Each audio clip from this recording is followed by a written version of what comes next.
On May 4th, 2022, I received this letter here, this notice of collection from the North Carolina Department of Revenue. And the letter or the notice is reminding us that we have to actually, or we owe $1,041.37, okay, to North Carolina Department of Revenue. So, do you want to know more how this process went and what we think can be a solution that states and government around the world can start actually embracing if they're looking for efficiency? Stay right tuned.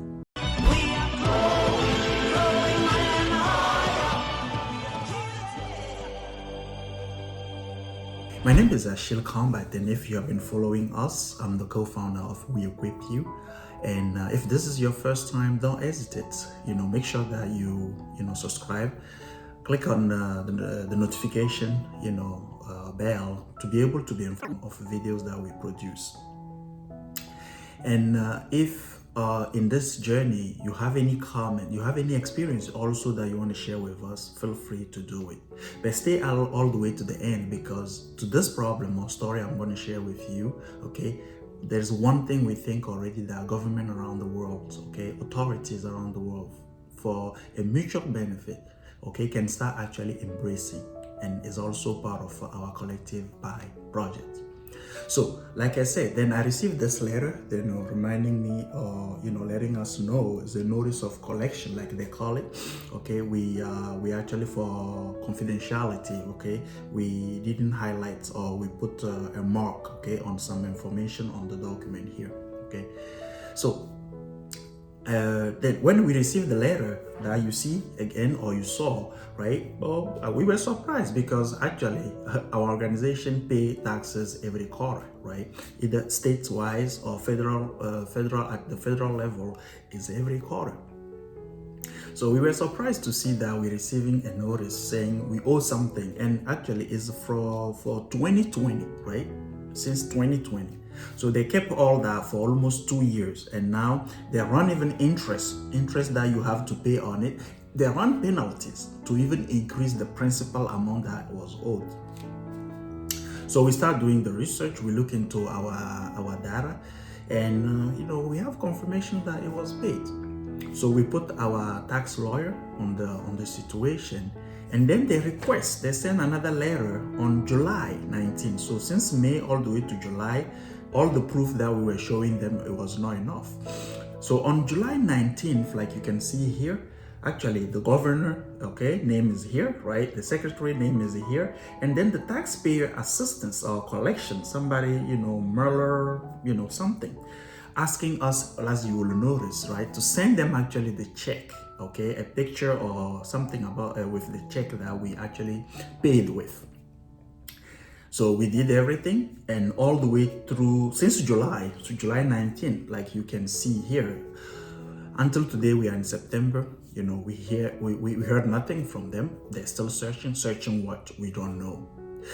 So why am I sharing this quick story, right? It happened all over the world, basically, okay, with some client out of North America.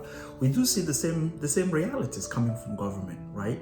Inefficiency showing up, right? Lack of organization, whatever you want to put there. So I was telling you at the beginning that's why we believe in this Project Pi, because with the small contract, we talked a little bit in the past in some prior videos. We spoke about the small contract. A small contract will be a solution of all this, because this will be a contract between the government and then business owners. This will be a contract between the government and then citizen. This will be a contract between government, right, and then people, in the community who also owe taxes. We do know and we respect that. With taxes, a lot, okay, will be done for a nation. So smart contract will work how in this specific case? At the end of the quarter, even if you pay yearly, right? The government knows that the government has a contract with an entity like ours, where we owe this amount. So in the contract, as soon as I pay the amount, even though there is a software and everything, right? We do know the limitation of software. Somebody need to go plug in everything.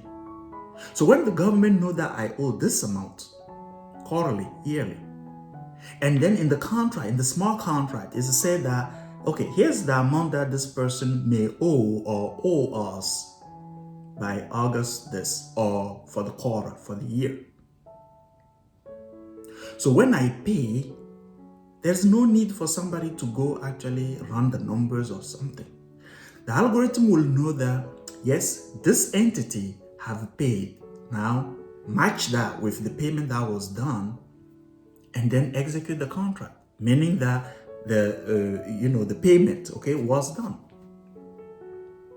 Something simple, okay, something basic like this, I believe our government have to start actually getting involved. Because all the paperwork, all the employees even sitting there and maybe not being productive and efficient, we're not saying we're going to replace them, but this will come as a tool to reinforce. And smart contract can help a long way in this process to all government authorities. So I know this letter again here mentioned the governor of North Carolina, okay, Roy Cooper, right? The secretary. Hey, start looking into the smart contracts. Help us avoid having frustration with situation like this. And until today, since May, we have no feedback. The person in charge is still saying they're still looking. Looking for what? You got the check. You saw the sign. So, smart contracts, look into that. And it's not just the government, even private organization. Smart contract will help us improve how we do business. If you like this video, share with somebody else.